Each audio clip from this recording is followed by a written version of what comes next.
I'm gonna do this shit in one take.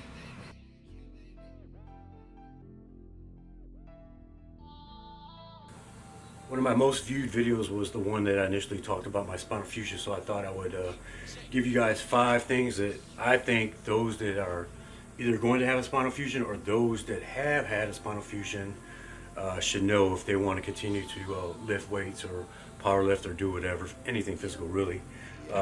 It's 5 things in no particular order, just things that I just jotted down on my phone real quick to share with you guys. Number 5, I have take the time to warm up the area around the fusion. Mine is the lower back, S1 to L5, L5, L4. So I do a lot of good mornings.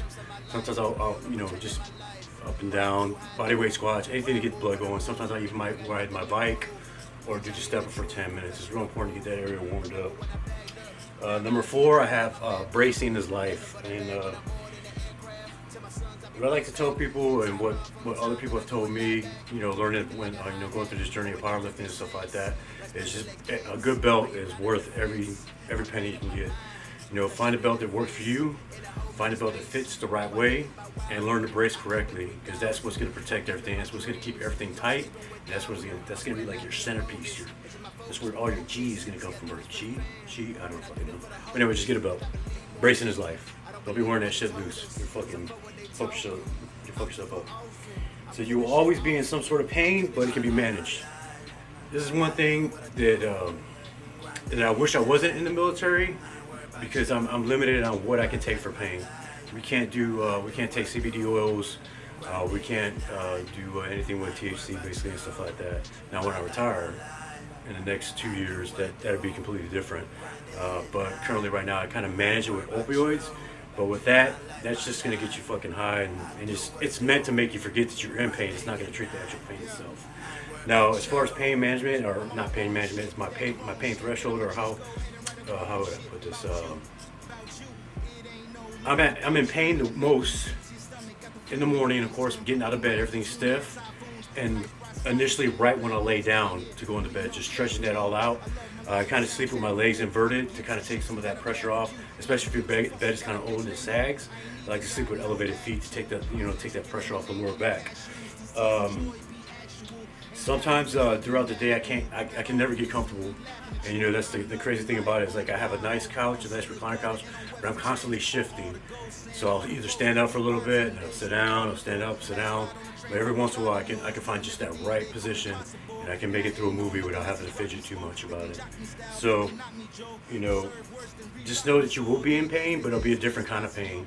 It's not always the same kind of pain either. It can be sharp, dull, stabbing, just depending on what you're doing. For number 2, I got inversion table helps, and this is because you basically create a new pivot point. Guess what? You just fuse your lower back. Now that that part above it is going to be taking all the brunt and shifting all back and forth. So basically, the inversion table it basically is magic. It works like magic. Look it up on the internet. There's people that spew all the science to you and stuff like that. But I have inversion table, 5 minutes if my back's real sore, and then it kind of resets everything, knocks it down.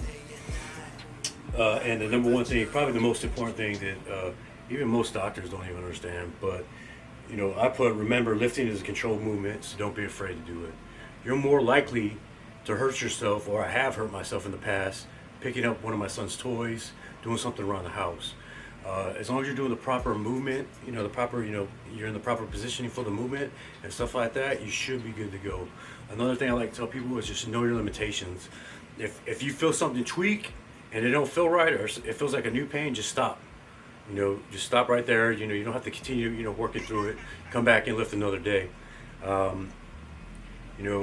lot of these movements, like I never thought I would get above a 4 or 5. I kind of thought that was my threshold for squat, and I just recently squatted 457, I believe it was, in competition, and my back felt great the next day after that. Of course, I'm a little bit heavier, so I'm going to kind of down my weight down a little bit and see where it goes from there.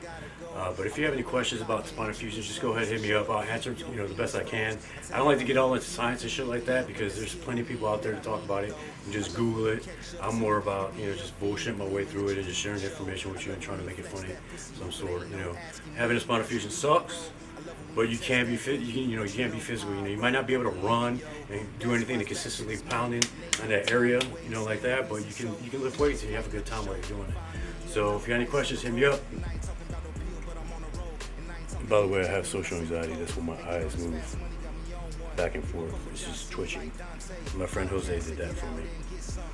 And that's my favorite team over there. That's my shitty ass kitchen. And that's my clock up there. And this is my shitty ass couch that I've had for years. But I'm gonna upgrade. Alright, you guys have a good one. You know I stay on a swift move. The next time I'm in the city, help me count some.